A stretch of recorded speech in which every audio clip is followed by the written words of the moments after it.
Controversial new TV ads target Governor Chris Gregoire. A political action committee called the Republican Governors Association paid for the ads that claim she lost track of 1,300 sex offenders in the state. North Bureau Chief Rob Piercy is live in Everett with what people are saying about those ads. Rob. Dennis, the Republican Governors Association says that number of 1,300 comes from an article in USA Today published last November. And while some in law enforcement say it's a frightening statistic, there are others who say it's just a scare tactic without much substance.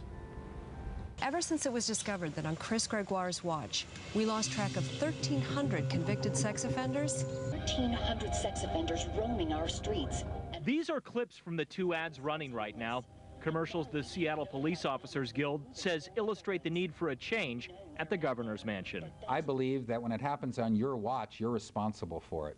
Sergeant Rich O'Neill is president of the Guild, which has thrown its support behind challenger Dino Rossi. No one knows where they are. No one knows who's walking down the sidewalk or who's in the neighborhood.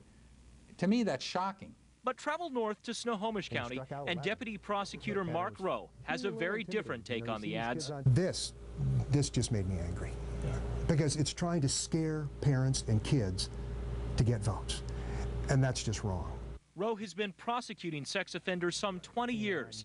He says Governor Gregoire has been the best friend law enforcement's ever had. To see her being criticized and being labeled as soft on crime is like having somebody say Michael Jordan was a crappy basketball player or Babe Ruth couldn't hit. In fact, he says Gregoire is spending money to keep track of sex offenders.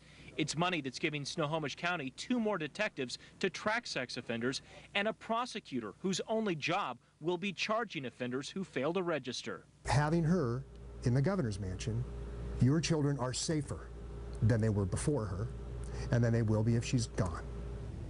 Now, according to the state, currently there are about 1,300 sex offenders in our state without verifiable addresses. But what does that really mean? New tonight at 6:30, we'll hear from a longtime detective from the sex offender unit here at Snohomish County about why that number may be a bit misleading. Live tonight in Snohomish County, North Bureau Chief Rob Piercy, King 5 News.